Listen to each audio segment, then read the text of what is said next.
How I moved on from my ex. I was asked to post my story by a friend. He said it would give people suffering through infidelity hope. I met my ex, Kara, in early 1994. We clicked fast. We introduced each other to our families and friends. Within a month, everyone got along great. At this point, life was perfect. 1 year after we met, I asked Kara to marry me. She accepted and we started planning our wedding. We decided on a date in August 96. I was walking on air. Kara moved in with me in early March 96. She wanted to find a job quickly and contribute to the household. I wanted her to wait until after the wedding. I made more than enough to easily support us both, but she was adamant. This is when things started to fall apart. She went to work for a design firm. In late March, within a month she started working. She became distant, showed little affection, and started talking endlessly about her project manager. I should have seen the red flags, but nope. D-Day was June 12, 1996. I came home from work early. And yep, found Kara and her project manager, Tim, in our bed. They both panicked. Tim grabbed his clothes and left. Kara sat on the bed getting dressed and told me we were through. Her reason: he can help my career.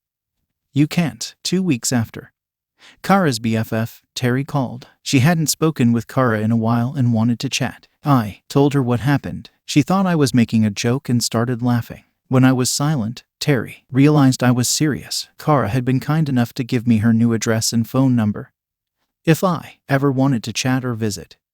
Like that was going to happen. I gave Terry her address and number. Terry came to my house about 2 hours later. She is normally very upbeat and smiling. This time, she looked like she wanted to murder someone. She came in and gave me a hug. She cut loose with massive outburst about Kara and how she was lying B-word and that she was done with her. Kara had told Terry that I was physically and emotionally abusive. What a pile of crap. Terry and I started hanging out together. We never really talked a lot before. Turns out we both absolutely love British history and Italian food. Terry went back to school to finish her thesis in the fall of 96. We called each at least once a week and we also visited each other a few times. In early November I called and asked if could visit her on the 9th.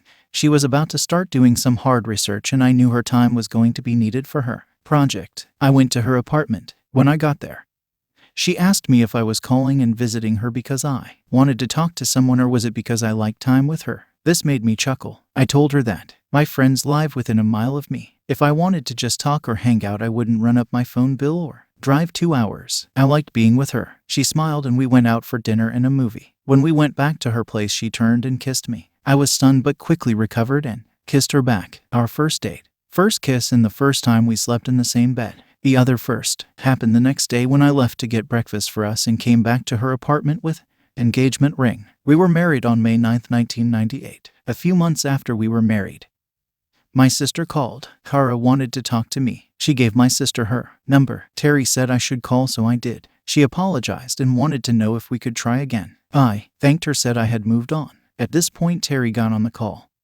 Kara ended the call quickly after that. Kara called my sister and said that we had betrayed her. WTF. Edit. I should have included this in the original post but forgot to. In September I was visiting Terry and were hanging out at a Willow Grove in Gypsy Hill Park. We were talking about nothing in particular. She turned to me and took my hand and said, I know you're hurting. I know you're trying to hide it. I want you to know that when you are ready to try again, I will never let go of your hand. I broke at that point. Every emotion that I had been holding back came pouring out. That was when I started to see her as more than a friend. It would be another 2 months before we became a couple. I believe that walk was our turning point. Story 2. My GF cheated with best friend and everyone is telling me to forgive and forget and stop being insecure. I may have been with my girlfriend for 5 years and have known my friend for 13 years, and this story begins about a year and a half ago, which was when my girlfriend started being secretive, so hiding her phone, going out late with friends, etc. At first I thought nothing of it, but around a month or two later, while my girlfriend was sleeping, I saw a message on her phone from my friend. I was at first confused, but when I clicked on the message, it was a long chain of flirty messages and nudes. I took pictures of it all. I did not sleep all night. I was heartbroken. The next day I confronted her. At first she lied and denied it, and when I showed her what I save on my phone, she started crying and begging me not to leave her, and it meant nothing. She only loved me, blah blah blah, the usual. I asked how long she had been cheating. I knew how long, about 3 weeks or so. She told me it was for only 1 week and it meant nothing. I told her to tell me the truth and she lied again. I told her I knew how long and we are done. She started yelling, crying. screaming, and called her mom and friends, who bombarded my phone with messages like it was a mistake, take her back, and to please forgive her, and it was all a huge misunderstanding, and my now ex-best friend is also telling me to forgive and forget and calling me a deadbeat and loser and bitch. And at this point in time I came back to her. She was happy and promised to cut contact with my ex-best friend. I believed it and forgave her. Big mistake. Now 1 year later it happened again. She cheated with him again and is crying, sobbing, begging. How I found out was because I caught her in the act on my own bed, and I am again being called a deadbeat, loser, and insecure. Please Reddit, what do I do? Story 3. I 20 male found my GF doing horrific acts behind my back. Sorry for typos, I'm on mobile. Backstory.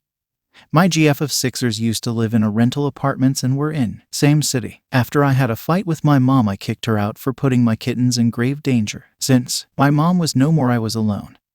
I thought the best option would be to ask my GF to move in with me, which she did, but things were off. For a side note, I am a kinky guy who doesn't hesitate to do any sort of act and play in bed. It was all good. 2 years ago I asked her for an L and she denied, and I didn't ask her anymore. Now in present she felt off and different, and I started noticing she is very cautious with her phone. When we were sleeping I went through her phone. I know I should respect her privacy, but I couldn't help snooping her phone. The only piece of evidence I found was a guy named Akash was texting her frequently. Days went by and I started noticing some of my stuff which she has nothing to do with were moved from its original place. I was blinded by love, so I didn't think of it until my suspicions rose when she was texting that guy till 2 in the midnight while I was asleep next to her. I bought a camera small enough to hide in places and left them. 3 days passed by, nothing. On 4th day I saw the tape. They were horrible.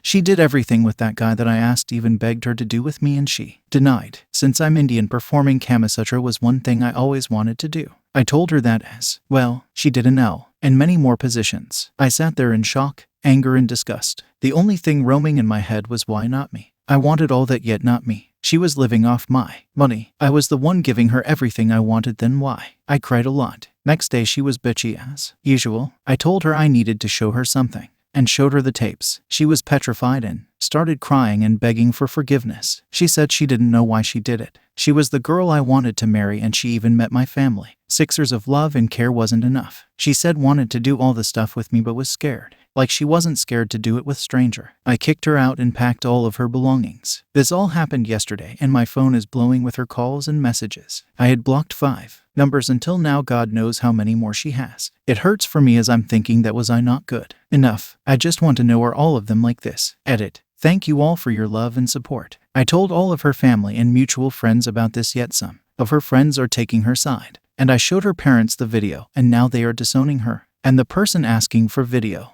No, it's not an exhibition. Keep your dong to yourself.